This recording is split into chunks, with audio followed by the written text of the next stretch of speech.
Look at you, still breathing, still whole, still carrying that weight nobody else can see. You magnificent, fragmented, beautiful disaster. Welcome, not to the beginning, not to the end, but to the only place where the truth doesn't need a costume. Because everyone out there, they think they know you. Your family swears they raised you. Your friends claim they understand you. Your colleagues believe they've figured you out. Your enemies are convinced they've exposed you. But here's the thing that keeps you awake at 3 a.m., staring at the ceiling, wondering if you're going insane. None of them, not a single one, knows the real you. They know versions, performances, carefully curated exhibitions of the person you needed to be to survive their expectations. And somewhere between all those masks, all those roles, all those carefully rehearsed lines, you became a stranger even to yourself. Didn't you? Let's count the casualties, shall we? At home, you're the dutiful one, the responsible child, the one who carries the family legacy without complaint. They see someone predictable, safe, manageable. Someone who fits into the boxes they built before you were even born. They look at you and see their investment, their project, their continuation. You smile at the dinner table. You nod when they speak. You perform gratitude even when you're suffocating. Because to show them the real you, the you that questions everything, that rejects their blueprint, that dreams beyond their comprehension, would shatter their entire reality. So you protect them from yourself. You become their favorite lie. And they sleep peacefully believing they know exactly who you are. But they don't. They know the ghost you leave at their doorstep, the echo you perform in their presence, the shadow that says yes when everything inside you screams no. Then there's your friends. Oh, your beautiful, loyal, unsuspecting friends. They think they've seen you, really seen you. They've watched you laugh. They've heard your stories. They've witnessed your victories and your failures. To them, you're the life of the party, or the quiet observer, or the reliable shoulder, or the wild card, or the voice of reason. Whatever role the group needed, you filled it. And you filled it so well they actually believe that's who you are. They don't know about the version of you that exists in complete solitude. The you that doesn't perform. The you that doesn't calculate social dynamics. The you that sits in darkness and contemplates thoughts so heavy, so dark, so raw, that if you spoke them out loud, your friendships would evaporate like morning fog. They love you. Yes, but they love the version that makes them comfortable. The version that doesn't ask too many questions. The version that laughs at the right moments and stays silent during the uncomfortable ones. You've become so good at being their friend that you forgot to be yours. At work, you're someone else entirely. The professional, the competent one, the one who delivers, the one who handles pressure, the one who doesn't complain, doesn't crack, doesn't show weakness. Your colleagues see efficiency, see productivity, see someone who has it together. They see the armor, the performance, the perfectly rehearsed act of someone who belongs in that environment. But they don't see the you that parks in the lot 10 minutes early just to sit in silence, preparing mentally for the exhaustion of pretending. They don't see the you that screams internally during meetings while nodding professionally. They don't see the you that questions whether any of this matters, whether this path is yours or just another expectation you wore like a uniform. To them, you're a title, a function, a role in their machine, and you play it flawlessly. Because the alternative, showing them the truth, would mean unemployment, judgment, isolation. So you clock in, you perform, you clock out. And the real you never even enters the building. And then there are your enemies. Oh yes, let's not pretend they don't exist. The ones who didn't just misunderstand you, they weaponized their misunderstanding. They studied you, analyzed you, tried to crack your code so they could expose you, control you, destroy you. To them, you're a threat, a puzzle, a challenge. They think they know your weaknesses, your patterns, your breaking points. They've watched you long enough to build a profile. But here's what they missed. The version they studied was already a decoy. You never gave them the real you. You gave them something to chase, something to obsess over, something to waste their energy on. While they were busy dissecting the mask, you were evolving beneath it. They thought they were studying prey, but you were studying them, learning their methods, understanding their psychology, letting them believe they had power, while you quietly built immunity to everything they threw at you. Now they're stuck watching someone they tried to destroy thrive. And that's eating them alive. But here's the part that haunts you, isn't it? The part you don't talk about. The part that keeps you isolated even in crowded rooms. With all these versions, all these performances, all these carefully maintained personas, who are you really? When the family goes to sleep, when the friends go home, when the colleagues log off, when the enemies exhaust themselves, when the audience disappears, when the stage lights go dark, who's left? That's the question that terrifies you. Because you've spent so long being what everyone needed you to be, that the real you, the core you, the uncensored, unfiltered, unapologetic you, feels like a stranger. You look in the mirror and you don't recognize the person staring back. Are you the sum of all these versions? Are you none of them? Are you something hiding beneath them, waiting to emerge? Or are you just fragments, scattered across different stages, never fully whole anywhere? That's the horror nobody talks about. The loneliness of being everyone's something and no one's everything. Let me tell you what they don't see. They don't see the version that exists at 4 a.m. when sleep won't come and thoughts spiral into territories you'd never admit in daylight. They don't see the you that questions everything. Your purpose, your path, your worth, your sanity. The you that replays conversations from years ago, wondering if you said the right thing, wore the right mask, played the right part. They don't see the you that's tired, bone deep, exhausted from the performance, from the code switching, from the emotional gymnastics, from remembering which version to be in which environment with which audience. They don't see the you that sometimes fantasizes about disappearing, not dying, just vanishing. Starting over somewhere where nobody knows your name, your history, your roles, where you could just be without expectation, without performance, without the crushing weight of maintaining consistency across multiple realities. That version. The one that's screaming silently behind every smile. That's the one they'll never meet. Your family thinks you're stable. Your friends think you're present. Your colleagues think you're composed. Your enemies think they've figured you out. But the truth, the real truth, is that you're none of those things, and all of those things, and something else entirely that doesn't have a name yet. You're the person who learned to survive by fragmenting, by giving everyone a piece but never the whole, by protecting the core so fiercely that even you've lost access to it sometimes. You're the master of adaptation, the shapeshifter. The chameleon who forgot their original color. And that's not weakness. That's not manipulation. That's survival. Because the world doesn't reward authenticity. It rewards performance. It rewards the version of you that makes others comfortable, that validates their worldview, that doesn't challenge their assumptions. So you learned. You adapted. You became fluent in the language of masks. And now you're so good at it you can't remember what your face looked like before you learned to hide it. But here's what's happening right now, right this second. As you're listening to this, something inside you is waking up. Something that's been dormant, buried, suffocated under layers of expectation and performance. It's the part of you that's tired of the show, tired of the scripts, tired of being a different person for different audiences. It's the part that wants to burn every mask, reject every role, stop performing and start existing. And that part, that real, uncensored, dangerous part, is the one they're all terrified of. Because if you stopped being what they needed, if you stopped performing, if you showed them the real you, the one that doesn't apologize, doesn't explain, doesn't soften itself for their comfort, what would happen? Would they still love you? Would they still accept you? Would they still claim to know you?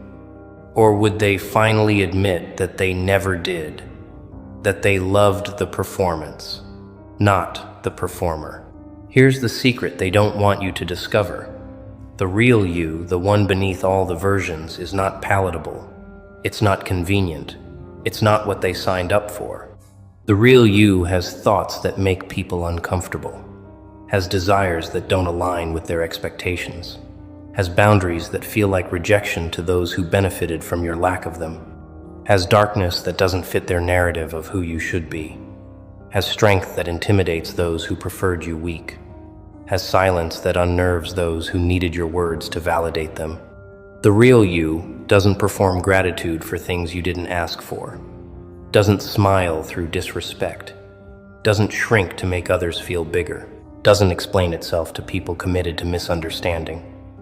The real you is the version they've been trying to prevent, the one they label as changed, difficult, cold, distant. Because to them, your authenticity is a threat, your evolution is betrayal, your refusal to perform is aggression, and they'll do everything they can to pull you back into the role they need you to play. But you're not going back, are you? You can't. Because once you've seen the machinery, once you understand how the performance works, once you recognize the exhaustion for what it is, there's no unseeing it. You can't pretend anymore. You can't invest energy into maintaining versions of yourself that don't serve you. You can't keep fragmenting yourself across different stages, hoping someone somewhere will love the real you without ever showing them who that is. The game is over, not because you lost, but because you finally realized you were never playing to win.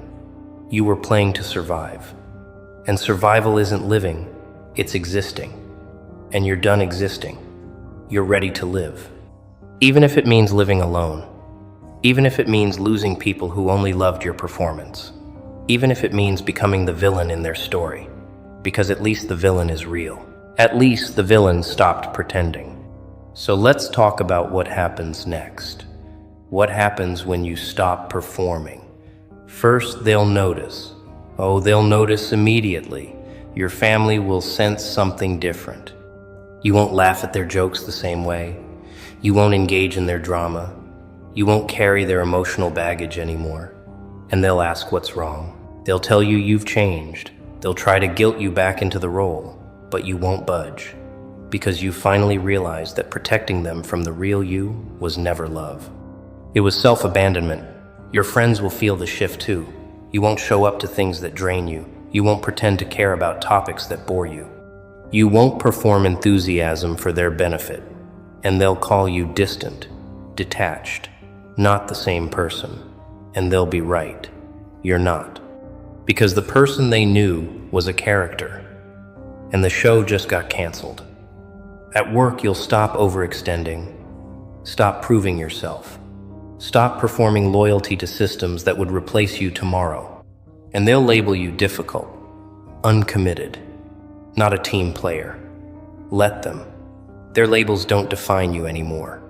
And your enemies, oh, your enemies will lose their minds because the version they studied, the one they thought they understood, will vanish. They'll try their usual tactics, provocation, manipulation, trying to trigger the old you. But you won't respond. You won't engage. You won't give them the reaction they're fishing for, and that will terrify them. Because their power over you was always based on your predictability, your responses, your investment in their opinion. But now you're a variable they can't calculate, a force they can't control, a person who stopped playing their game entirely. And people who can't control you will always try to destroy you. But here's the beautiful part. You're already destroyed. You destroyed yourself, the old versions, the performances, the masks. You burned them all. And from those ashes, something they can't destroy is rising. The real you, the one they never knew, the one they'll never understand, the one they'll spend the rest of their lives trying to categorize and failing miserably, because you're no longer performing for their comprehension. Now here's the hard truth, the one nobody tells you. Becoming yourself costs everything. Every relationship built on your performance will collapse. Every connection based on your convenience will dissolve. Every person who loved the mask will reject the face, and you'll find yourself alone, more alone than you've ever been, because authentic people don't have crowds. They have silence. They have solitude. They have peace, but they rarely have applause. And you have to decide, is the approval of people who don't know you worth more than the approval of yourself? Is being loved for a lie better than being unknown for the truth? Is the comfort of belonging to a group that demands your fragmentation worth the cost of losing yourself entirely? These are questions only you can answer. And the answer will determine everything. Will you keep performing, keep fragmenting, keep being everyone's something and no one's everything? Or will you risk it all? Risk the isolation. Risk the judgment. Risk being misunderstood forever by people who were never going to understand anyway. Because here's what I know. The people meant for you, the real ones. They won't need the performance. They'll crave the truth. Even the ugly parts. Especially the ugly parts. Let me paint you a picture. Imagine a version of your life where you wake up and you don't have to remember which person you're supposed to be today. You don't code switch. You don't perform. You don't calculate how much of yourself is safe to reveal in each environment. You just exist, fully, unapologetically, without fragmentation. Your family either accepts you or they don't. Your friends either stay or they leave. Your work either values you or you find work that does. Your enemies either exhaust themselves or they finally give up. But in every scenario, you remain whole, undivided, consistent, the same person in every room, the same energy in every interaction. No masks, no scripts, no performances, just you. The real, terrifying, beautiful, uncensored you. That version of life exists, but it requires sacrifice. It requires letting go of everyone who can't handle the real you, and that's the price. That's the cost of authenticity. Loneliness before alignment. Isolation before true connection. Silence before the right voices find you. Here's what the real you looks like, the one they've never met. You're not nice, you're kind, and there's a difference. Nice is performative, kind is selective. You're not agreeable, you're discerning. You don't say yes to keep peace, you say no to keep sanity. You're not cold, you're boundaried. And boundaries feel like rejection to people who benefited from your lack of them. You're not distant, you're protected, because you finally learned that not everyone deserves access to your energy. You're not changed, you're evolved. And evolution always looks like betrayal to those who needed you to stay the same. You're not the villain, you're just no longer the victim. And people who fed off your suffering can't stand watching you thrive. This is who you are. When the performance ends, when the audience leaves, when the expectations dissolve, this is the person they were afraid you'd become, the person you were always meant to be. But let's address the elephant in the room, the fear, the one that keeps you performing even when you know it's killing you. What if the real you isn't enough? What if the authentic version is disappointing? What if you remove all the masks and discover there's nothing underneath? What if the performance was all you had, and without it you're empty, hollow, forgettable? What if being real means being alone forever? What if your family disowns you? What if your friends abandon you? What if you lose everything and gain nothing? These fears are valid. They're real. They're the price tag on authenticity. But here's the counter-argument. What if the real you is magnificent? What if the version you've been hiding is the one people have been searching for? What if your authenticity attracts the right people while repelling the wrong ones? What if losing everything that wasn't real makes space for everything that is? What if the loneliness is temporary, but the freedom is permanent? What if you're not empty? You're just unfiltered. And unfiltered is exactly what this world needs, even if it doesn't know it yet. The truth is this. You've been living in fragments for so long you forgot what wholeness feels like. You've been performing for so long you forgot what peace feels like. You've been code switching for so long you forgot what consistency feels like, and now you're at a crossroads. You can keep going. Keep maintaining the different versions. Keep fragmenting yourself across different stages. Keep being everyone's something and no one's everything. Keep performing until you forget which version is real. Or you can stop. Right now, today, this moment, you can decide that the performance ends here, that the masks come off, that the real you, the terrifying, messy, complicated, unapologetic you, is the only version you're willing to be anymore. And yes, it will cost you. It will cost you relationships that were built on lies. It will cost you comfort that was based on performance. It will cost you approval from people who never knew you. But it will give you something they can't take away. Yourself, the real one, the only one. The one that doesn't need their validation because it's finally learned to validate itself. So here's your choice. Continue being a masterpiece of adaptation, a walking collection of performances, a different person in every room, everyone's favorite version, and nobody's true companion. Or become the monster they're afraid of, the one who stopped performing, stopped fragmenting, stopped caring about which version they prefer, the one who shows up whole or doesn't show up at all. The one who would rather be alone with the truth than surrounded by people who love a lie. The one who finally realizes that being misunderstood by everyone is better than being unknown to yourself. That's the monster. Not evil, not cruel, just real. And reality without performance is the most threatening thing in a world built on masks. So let them call you changed. Let them call you cold. Let them call you distant. Let them call you the villain. Because while they're busy labeling the version they lost, you'll be busy becoming the version they never knew existed. The real you, the whole you, the only you that matters. Your family sees one you, your friends see another, your colleagues see a third, your enemies see a fourth, but only you know the real one, the one that exists when everyone else disappears, the one that lives in the silence. The one that thinks the thoughts you'll never speak.